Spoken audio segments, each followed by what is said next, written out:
యువగలం పాదయాత్రలో ఇంటర్ విద్యార్థుల్ని ఆనాడు నేను కలుస్తాం జరిగింది. కలిసినప్పుడు వాళ్ళు పదే పదే మా తల్లిదండ్రులు మమ్మల్ని ప్రైవేట్ కాలేజీలకి పంపించలేకపోతున్నారు, అందుకే ప్రభుత్వ జూనియర్ కళాశాలలో మేము చేరుతున్నాము, మాకు కూడా ప్రైవేట్ రంగానికి ధీటుగా మాకు కరికులం కానివ్వండి, టెస్టులు కానివ్వండి అన్నీ మెరుగుపరచండి అని ఆనాడు నేను కోరటం జరిగింది.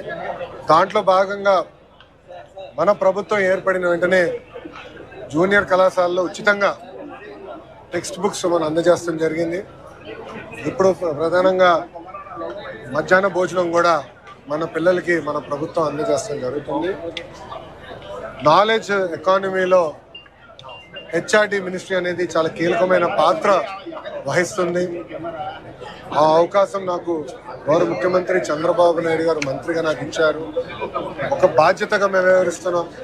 కేజీ నుంచి పీజీ వరకు విద్యను ఎట్లా బలోపేతం చేయాలి, కొత్త సంస్కరణలు ఎట్లా తీసుకురావాలి, ఇతర రాష్ట్రాల్లో ఇతర దేశాల్లో ఎలాంటి కరికులం పాటిస్తున్నారో దాన్ని ఎట్లా చేయాలని అంతని కూడా అనేక చర్చలు జరిగినాయి.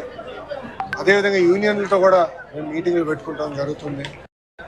గత ప్రభుత్వం లాగా ఏకపక్ష నిర్ణయాలు మేము తీసుకోవట్లేదు, అందరితో చర్చిస్తున్నాం, ఉపాధ్యాయులతో మాట్లాడుతున్నాం, తల్లిదండ్రులతో మాట్లాడుతున్నాం, విద్యార్థులతో మాట్లాడుతున్నాం. వాళ్ళకి ఏం కావాలో తెలుసుకున్న తర్వాతనే నిర్ణయాలు తీసుకుంటాం జరుగుతుంది. గత 6 నెలలుగా మీరు కూడా చూశారు, నేను ఇక్కడ ఫీల్డ్కి వెళ్తే కూడా సర్ప్రైజ్ విజిట్స్గా ప్రభుత్వ పాఠశాలలు కానివ్వండి, అటు లైబ్రరీలు కానివ్వండి వెళ్తాం జరుగుతుంది. అక్కడ విద్యార్థులు ఎదుర్కొన్న సమస్యలు ఏంటి, ఉపాధ్యాయులు ఎదుర్కొన్న సమస్యలు ఏంటి, ఏం చేస్తే బాగుంటుందని దానిపైన కూడా కలిసికట్టుగా మేము చర్చిస్తున్నాం. దాంట్లో భాగంగా Andhra model of school education తీసుకురావాలని నిర్ణయం తీసుకున్నాం. ఆ మోడల్ అంతా ఇప్పుడు రెడీ అయింది, త్వరలోనే ప్రజల ముందల్లో కూడా పెడతాం. టీచర్ ట్రాన్స్ఫర్ యాక్ట్ దగ్గర నుంచి హైయర్ ఎడ్యుకేషన్ కమిషనరేట్ పాత్ర ఏంటి, యాప్షీ కరికులం ఎలా బలోపేతం చేయాలి, హైయర్ ఎడ్యుకేషన్ కరికులం ఎలా బలోపేతం చేయాలనే దానిపైన కూడా సుదీర్ఘంగా చర్చించి ఇవన్నీ అమలు చేసే భాష మేము తీసుకుంటాం. నేను ఒకటే చెప్పదలుచుకున్నా, ప్రైవేట్ రంగంతో ధీటుగా ప్రభుత్వ పాఠశాలని జూనియర్ కళాశాలను తీర్చిదిద్దే బాధ్యత మాది. నేను స్పీచ్లో కూడా చెప్పా, జనరల్గా ఏప్రిల్ మాసంలో యాడ్స్ పెద్ద ఎత్తున వస్తాయి, ఎవరికి first rank, second rank, third ranks వచ్చాయని వస్తాయి. అట్లా వచ్చే, ఎందుకంటే ఇప్పుడు సమయం మాకు తక్కువ ఉంది, ఆటోమేటిక్గా రిజల్ట్స్ ఇంప్రూవ్ అవుతాయని నేను భావిస్తాను.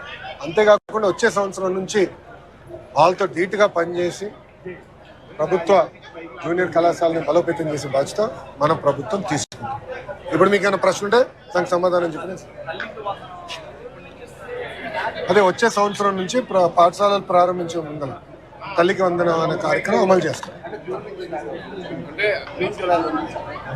పాఠశాలలు ప్రారంభమయ్యే లోపల తప్పనిసరిగా తల్లికి వందనం అనే డబ్బులు మేము తల్లికి అందజేస్తాం. ఈ జగన్మోహన్ రెడ్డి నుంచి ప్రజల్లోనే ఉంటాము అని చెప్పి చెప్తుంది. కొంచెం ఆయన ప్రజల్లో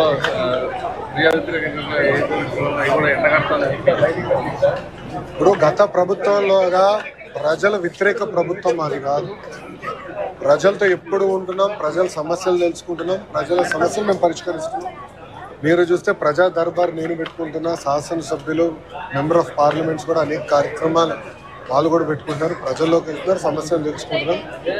మనందరం అర్థం చేసుకోవాలి ఏంటంటే రాష్ట్రం ఆర్థిక ఇబ్బందుల్లో గత ప్రభుత్వం చేసిన అప్పుల వల్ల ఈరోజు వడ్డీ విపరీతంగా పెరిగింది. దాదాపు 4,000 కోట్ల నెలకి డెఫిసిట్లో మన ప్రభుత్వం నడుస్తుంది. సో ఇచ్చిన ప్రతి హామీని నిలబెట్టుకోవాలన్న లక్ష్యంతో మేము పనిచేస్తున్నాం. మీరు చూస్తే భారతదేశంలో ఎక్కడ లేని విధంగా పెన్షన్ 4,000 రూపాయలు అందజేస్తున్నాం, వికలాంగులకు 6,000 రూపాయలు అందజేస్తున్నాం. భారతదేశంలో ఏ రాష్ట్రం చేయట్లేదు. అన్న క్యాంటీన్ మూసేసిన అన్న క్యాంటీన్ తెరిచి మళ్ళీ మేము ప్రారంభించాం. ఉచిత గ్యాస్ పథకం కూడా 3 గ్యాస్ సిలిండర్లు ఏదైతే హామీ ఇచ్చాం అది కూడా అమలు చేస్తాం. అట్లా ఇచ్చిన ప్రతి హామీ ఒక పద్ధతి ప్రకారం నెరవేర్చుకుంటాం.